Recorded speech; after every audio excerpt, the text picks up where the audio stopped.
Um, I developed Maggie to be kind of a cross between Jessica Fletcher and Katharine Hepburn. Kind of, the Katharine Hepburn personality, the Jessica Fletcher investigator. So people who like older women sleuths. And she actually brings in some of her friends. So you have a group of older retired people who work together to solve the mystery. Something a little bit like the that new series that's out of England, the people in the retirement home that solve mysteries. It's similar to that. I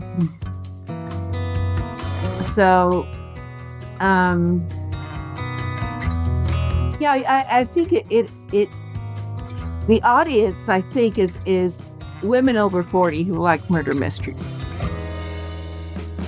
That's the big target audience. But men seem to be enjoying it also.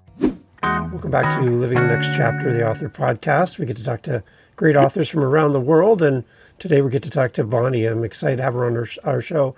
She's got Buried Bones. It's a new book out there for everybody, doing great things. A lot of people really enjoying the book. Some great reviews we'll talk about as well. Bonnie's here to talk about her story.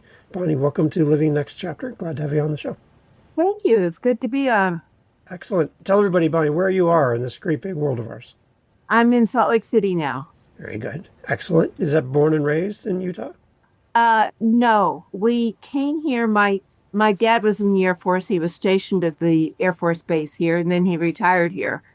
Okay. I stayed in Utah long enough to finish college, and then I moved to San Francisco for 25 years. And then from San Francisco, I went to D.C. for 20 years. So I get around.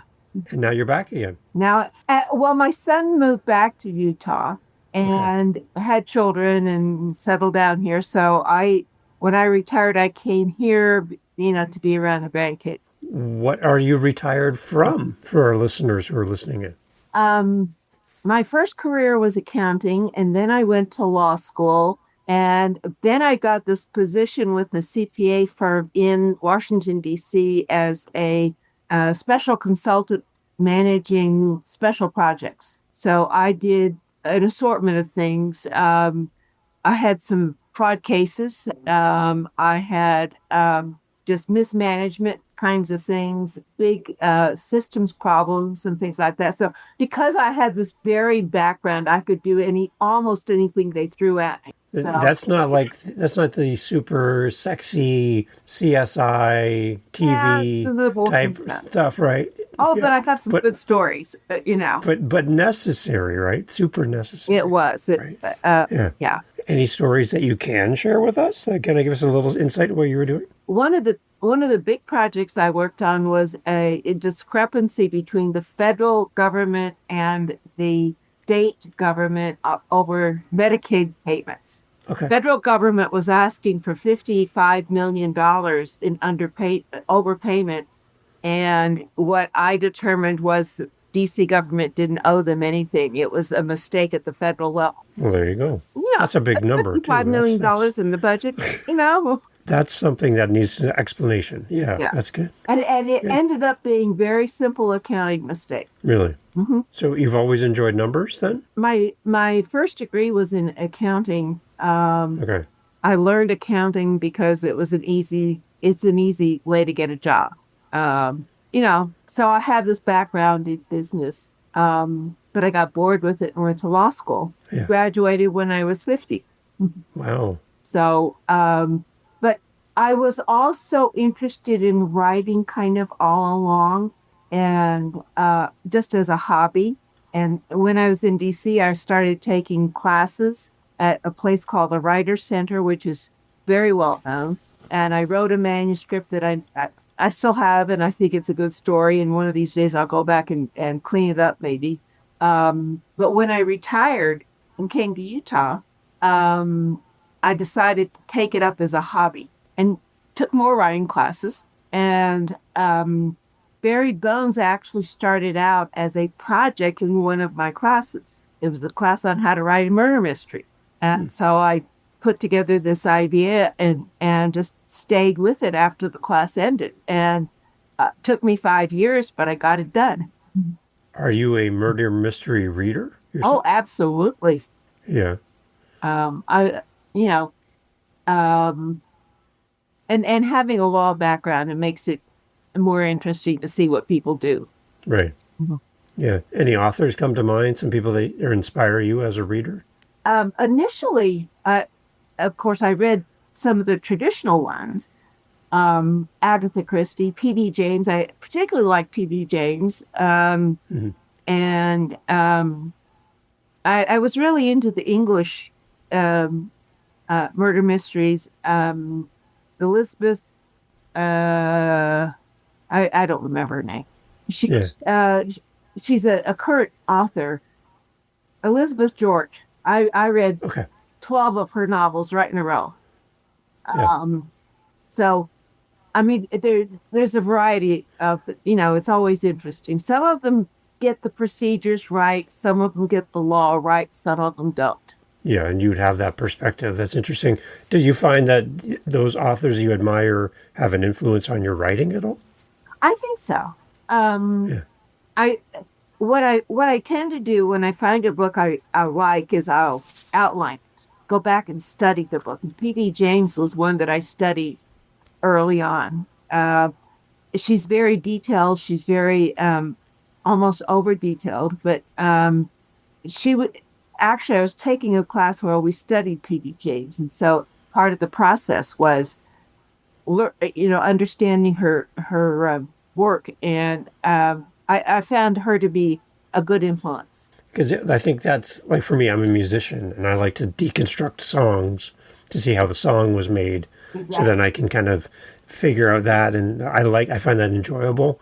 So similar way, you like to deconstruct the book and kind of see how the book was brought to be, right? Yeah. Yes, take those things that they teach you in class and say this is how you're Yeah. supposed to do it, and then read a very popular, well-known book and see how well it fits.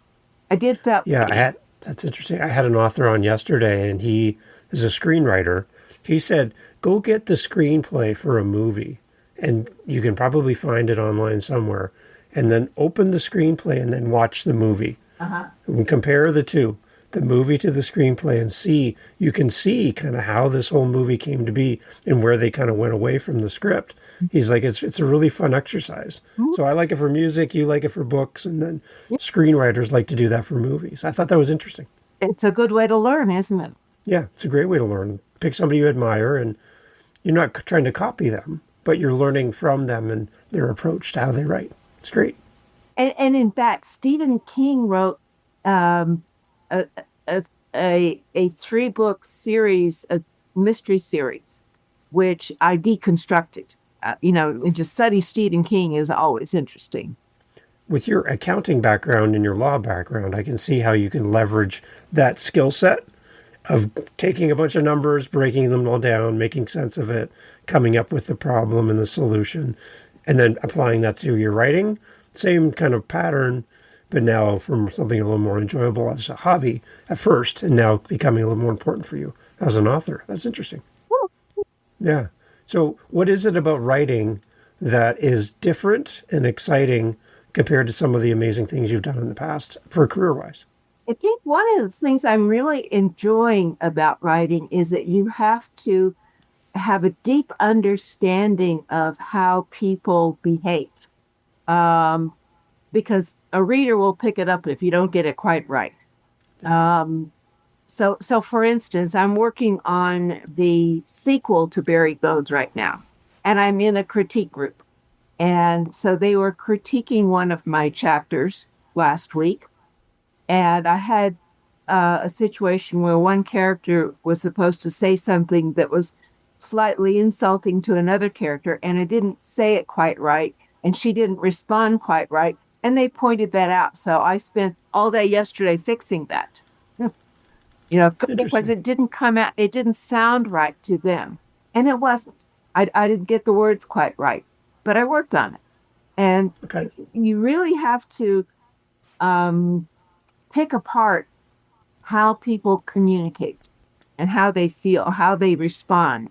And get it down on paper. So there's one aspect that when you're talking to people, you have a certain reaction or an understanding of what they say, but the words may not be quite right, but you have to get right on paper. Right. And people will pick up on that if it doesn't feel right Exactly. as you read it, right? You're like, that doesn't seem like a normal interaction between two people. It feels off a little bit, Exactly. right? And Yeah.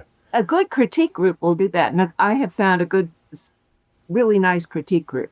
How did you find this group? Well, a woman who interviewed me on a podcast a couple of months ago, she and I just kept chatting, and she's a member of the critique group in Colorado. And she says, why don't, and I was complaining because I hadn't found anything in Utah that really was working for me. Uh, the, uh, uh, the, writers organization I belong to are a lot of younger writers, and they're really into sci-fi and fantasy, and that's not my style. And they weren't picking up on what I was writing, the maturity of my characters. And so anyway, she and I just kept chatting, and she says, "Why don't you join our group? It's a Zoom meeting, and you can be a member from anywhere." So I joined it, and they're people more my age, and so they understand the characters, and they're also serious writers, and that makes a big difference. So I'm getting some really good feedback from them, and Nice. I enjoy being there. You know, they seem to be functioning at kind of the same level I am. Nice. It's nice to do something in community. Yeah, Because I think when I talk to authors on this show, many authors start off on their own, writing by themselves with no real connection with the outside world and no other feedback to kind of help their writing to be better. And when they finally go to an editor, there's so many things that they've missed because they haven't had input from somebody else who writes. So the idea that you're writing in community, I think that's a really wise thing. For authors that are listening, from your perspective, Bonnie, you found this person through a podcast, which is great, but just can you reinforce the idea that writing in community is a good thing for a newer author that's listening? I think is very valuable. And in fact, when I finally finished Buried Bones, and it was my COVID project, so I was not involved in the writing group very much. But when I finished it and I sent it to friends and people willing to read it, the feedback I got was feedback I probably should have gotten during the whole writing process. And I ended up hiring an editor and going through 3 rewrites on it. But I got the feedback from the editor, which provided that, and then another person looked at it and made some recommendations, and so it's been this process of I kept getting feedback from people. I had to search them out and find them, but the feedback was very valuable in terms of the rewrites, and Well, they say your first draft is always awful, and it is. but you've come a long way, though. We talked before we record that this Buried Bones is up for a review from Kirkus. Like, this is like a big thing. So can you kind of tell us a little bit about the more recent feedback you're getting on the book? It's out in the world. What people are saying about the book? What's some responses you're hearing? The professional reviews have all been really good. The Kirkus review blew me away. Right. They ended with a very positive comment that it was a well-written, complex mystery. I think they called it intelligent. So I used that comment. I've been using that comment in the promotional effort. And then a couple of weeks ago, I was notified that my book has been selected to be in their printed magazine. And they told me about 25% of the reviews go into the magazine. And so it comes out September the 1st. I'm just blown away about that. Wow. So they liked it enough. It's a great acknowledgement for you, right? When you're starting this book, maybe the idea of ever being reviewed by Kirkus and that kind of, you know, recognition from them wouldn't even been in your mind at the beginning when you first started writing. Well, exactly. When I first started sending it out for reviews, I said, "Oh no, I'm not going to do Kirkus. They'll just beat me up." But after I got a couple of good reviews from other people, I said, "All right, it's worth the money. I'll do it. We'll see what happens." And it turned out better than I thought. That's amazing. Let's talk about the story about Buried Bones. That's for the readers that are here. They haven't read it yet. They're interested. They're curious. Can you kind of give us an overview? What's the story about? And let's bring the readers into what you've written. Okay. The protagonist, her name is Maggie Anderson. I'm writing a Maggie Anderson series. She is a retired prosecutor, moved to Utah from Washington, D.C. She kind of had a bad experience on her last case. She had an innocent suspect who was killed by vigilantes, and so it freaked her out a little bit. She decided it was time to retire, so she moved to Utah, where her son happened to live. And so she's been in Utah for a couple of years. She's in a social group. They go on a weekend vacation on Labor Day, and one of them owns a cabin up in the mountains. So they go there and they go out to this little diner, and they're in the diner, and this guy walks in, and everybody in the diner kind of freaks out.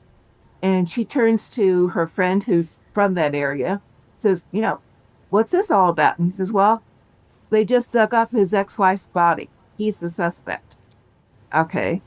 So then a group of cowboys goes over and they try to kick him out. And of course, the restaurant manager comes out and calms that down. But so she's freaked out a little bit because it looked like it was going to be another vigilante kind of situation. But when they're getting up to leave, she decides to go over and talk to him. She decides that he's outnumbered.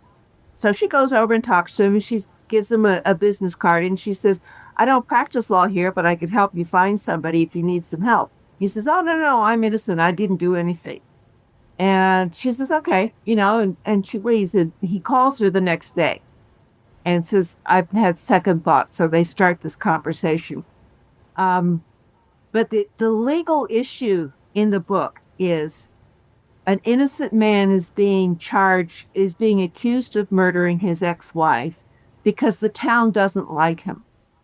And the town doesn't like him because after a 15-year marriage, he realized he was gay and got a divorce and he moved. And so there's a lot of prejudice against being gay. And so the town has decided that he killed his wife because he wanted to get out of the marriage and go be a gay man. So that's the underlying legal issue.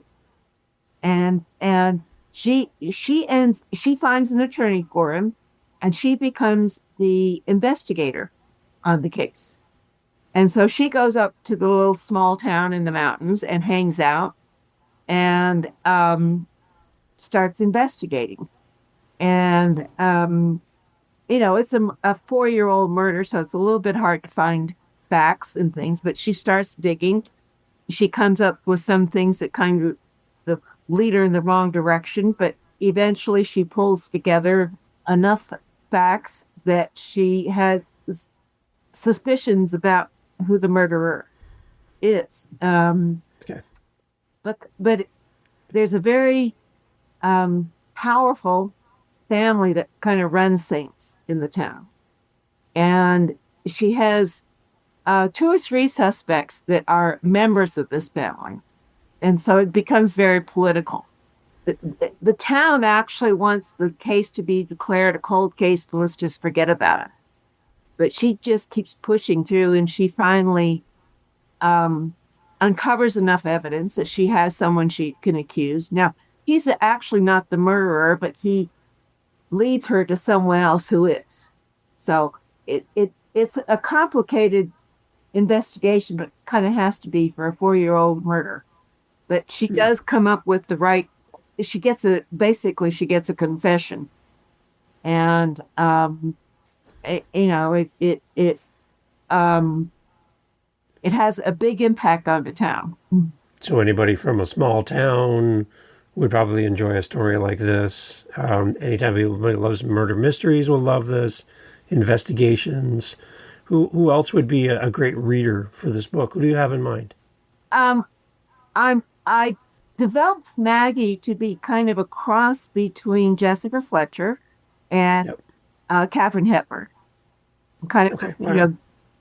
the Katharine Hepburn personality, the Jessica Fletcher investigator. So people who like um, older women sleuths, and she actually brings in some of her friends. So you have a group of older retired people who work together to solve the mystery. Something a little bit like the that new series that's out of England, the people in the retirement home that solve mysteries. It's similar to that. Okay. So, um, yeah, I think the audience, I think, is women over 40 who like murder mysteries. That's the big target audience. But men seem to be enjoying it also. So, All right. Yeah, it's kind of nice when the audience can, as they're listening to this, they're listening for themselves, they're listening for somebody they know and love who would also love the story. So I always kind of like to narrow down yeah. kind of who you think is an ideal reader. I think that really helps for us as listeners as well. Mhm. It's good. You said this is a series in the making. Like there's more we can expect from you Oh, down the road. yes. Yeah, I'm like 120 pages into the sequel now. Wow. Wow. That's And great. and what's going to happen is Maggie Anderson is going to be working on the defense side. Most murder mysteries are a detective or an investigator trying to find someone who committed a murder. Maggie Anderson is going to be helping people who get caught up in legal situations they don't know what to do with. Mm. Um, I'm taking elements of the law that I know about that cause problems for people, like charging an innocent suspect. Yeah. The second, the book I'm working on now deals with self-defense. Um, so I'm lots of people do get caught up in legal issues. I'm trying to make an interesting story out of some of these conflicts that people have sometimes, where it becomes a very complex situation.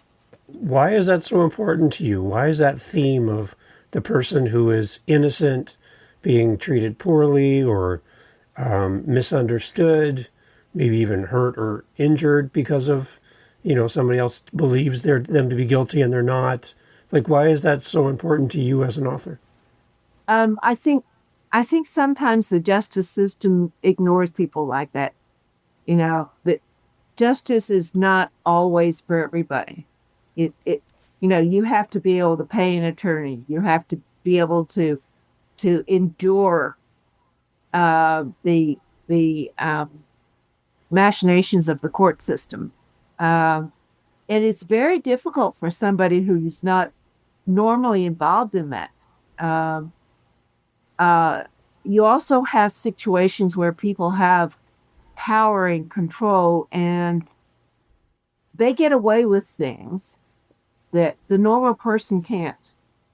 Um, it's very easy to manipulate a situation in the law, which annoys me. And it's been long held that in law, you're innocent until proven guilty, but in public opinion, you might be guilty until you're proven innocent, right? The opposite.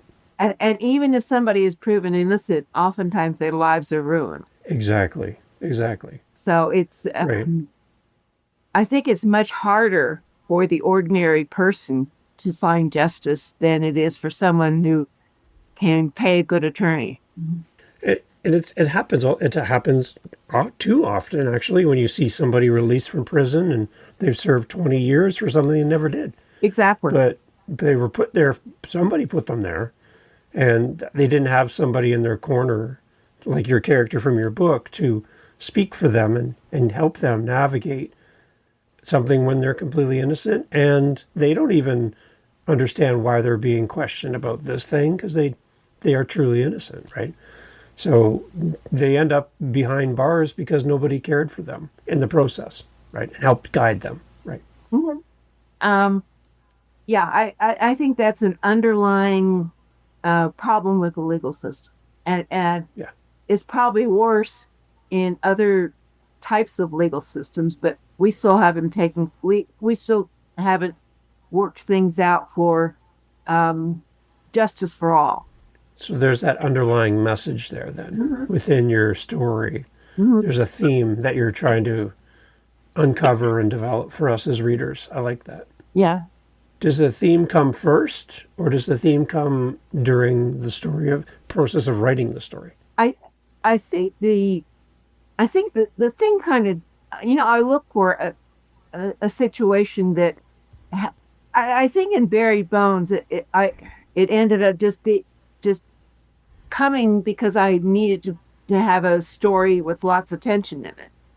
Yeah, In the second book I'm writing, it's more because um, I have a sense about my character being mistreated by the system, and I just kind of came up with an idea, an area that I thought um, doesn't get enough attention, and so that's what I'm writing about. I mean, it may be that nobody wants to read about it, but I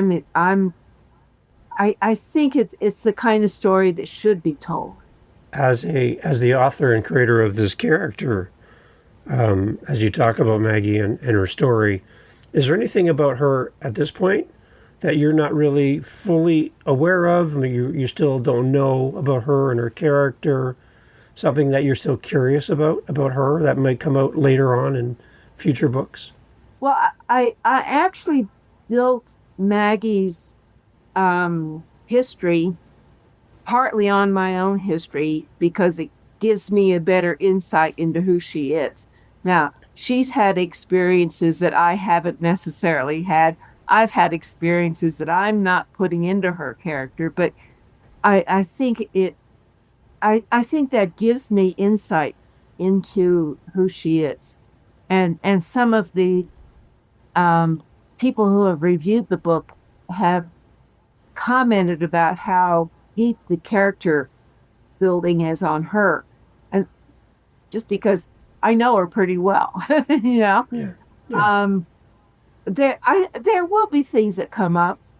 I haven't gotten much further than book two yet. I haven't planned out any more necessarily, but I have some ideas in mind.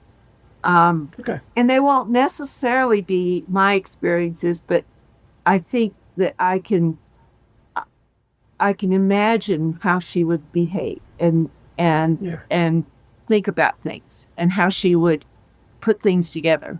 Is it important for you to place your characters in the story in a location that's familiar to you? So you're talking about Utah, you're talking about Washington, like these are places you would know.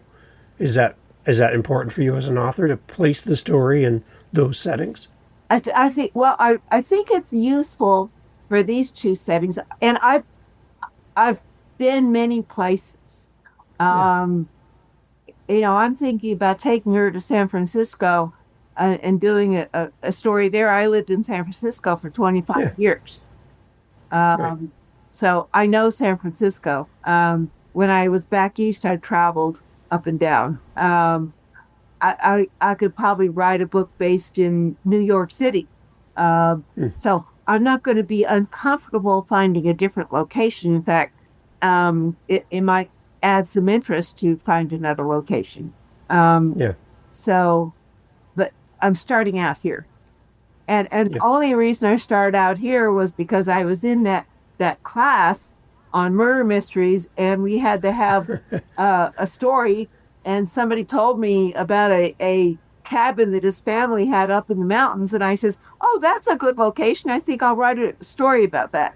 So that's there you how go. we ended up in the mountains. As somebody told me about a cabin. And I actually drove up there and drove around just to get a feeling for it, the area. See, now that's the stuff that a reader wouldn't know. The work that you do behind the scenes as an author to understand the scene and the location and what it feels like. I had one author on the show. He wrote a book about, Sherlock Holmes in London, England. So he went to London for a period of time so he could experience what does a London fog feel like? Well, not What do the streets sound like when you walk down the street? He retraced the steps of Sherlock Holmes because he wanted to feel that and bring that feeling into his book. He didn't want to write it from the comfort of his home in the U.S. He put himself into uncomfortable situations and being there in London just so he could feel what possibly his character felt. And that he felt that really gave his character some realism for a reader because he was there and he knows what it feels like. So I like that you did the same thing and took a drive and go check out the cabin and that location. And right, I like that when authors use their surroundings because you know them pretty well. I think that kind of feeds its way into the story. Just like an influence from another author could influence you, your surroundings can influence you as well. Yeah, I think I mentioned 20 years ago when I lived in DC, I wrote a manuscript. And in that manuscript, I had some scenes in New Orleans. That story actually dealt with the civil rights movement, and or it started with the civil rights movement and black and white relations afterwards. But anyway, there was a scene. There was a scene in New Orleans, and I actually went to New Orleans and spent several days in Louisiana. So when I wrote the scenes in New Orleans, for instance, I had my character there, I think it was in 1968. And when I was in New Orleans, I bought this little book that talked about New Orleans, and it said, oh, the Superdome was built in 1968. So I had my character walking down the street and watching them build the Superdome. But yes, that's Yeah, exactly the kind of thing right, that you're talking about, is you have to be there. Um, right. and there was another scene in that book that was in North Carolina, and my husband and I, we drove to North Carolina to this little outpost, and the scene took place on an island, and I was trying to figure out which island to use, and we kind of drove out there, and we discovered that a bridge had been washed out. A bridge to this island had been washed out, and I said, "Oh, that's exactly what goes on in my story. Is I need a washed out bridge." So I took pictures of this washed out bridge, and I used that to describe the island and what they found. So yes, it's very useful to do that. See, now that's I find that really interesting, Bonnie. I love that. For readers, then, when they buy Buried Bones, they're going to read it for the first time. Do you have a message before they open the cover of the book and read for the first time? Any message to the readers that we can share? I hope they like it. And if they like it, they Yeah. should write me a review. um, Right? I think it's a story that people have a hard time putting down. And I hope the readers find that to be the truth for them. And there's more to come. And That's there's even more to better. come, yes. I like that. That's a good thing to know as well. Bonnie, where do we go? I have your website up while we're looking here and talking. Tell us about your website and a little bit more about connecting with you after listening to this episode, and we want to follow your journey as an author. Where do we go? My website is BonnieMooreBooks with an S.com. There is another author named Bonnie Moore, so we have to, and she has one called Bonnie Moore Book or something like that. So we have to have that S on the end. That's probably the best way. I'm on I've got an author page on Facebook. And I'll always have my books on Amazon, but to follow me, I'm going to start writing some weekly posts on the Facebook page and on my website, dealing, just keep the readers informed. What I like on your website too, Bonnie, is you have a tab for your characters from your book and the investigation team. I don't see a lot of authors doing this. I think it's quite unique and special for you that you actually give us a little bit. You treat your characters like they're part of your team. Like you have like a write-up for them, kind of little bio information about them. I think that's helpful for the readers to come and read your book, to read a little bit more about the characters. I think that's quite unique for your website. Oh, thank you. And we actually have that in the front of the book too.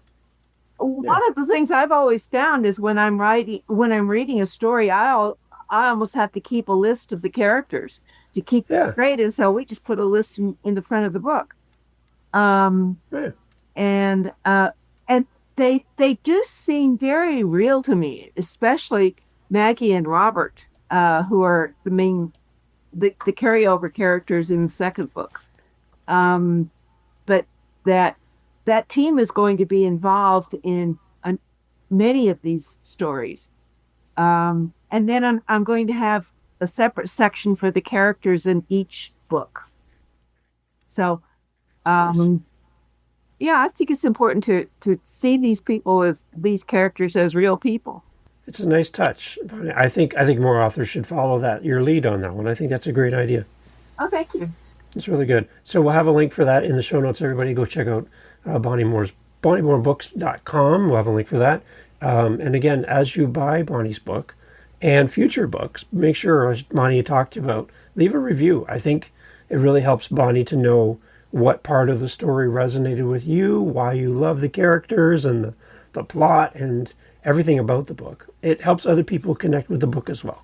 So as readers, that's something that all of us can do, is support our authors that we love by leaving a detailed review. I think that's something we can all commit to. Bonnie, thank you so much for being here and being on the show. I would love to have you back as you continue to write in the future.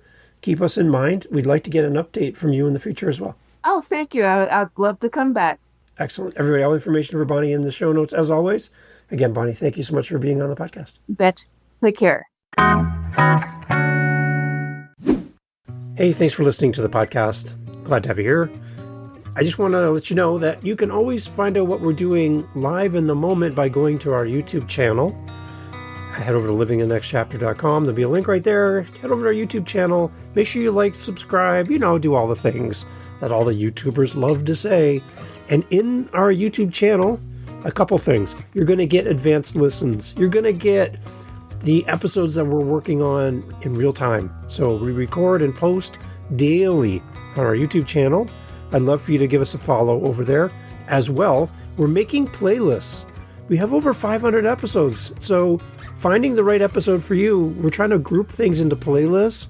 So if you like children's books, if you like business, you like historical fiction, we're grouping our authors together to make it a little easier for you to find your favorite next author. So head over to livingthenextchapter.com. And again, I'd love to hear from you. Hearing from the listeners of the show is great. And I just want to say thank you for being a part of the podcast family. And I look forward to having you back for the next episode. Thank you for being here. I really appreciate your time and your listen. Take care.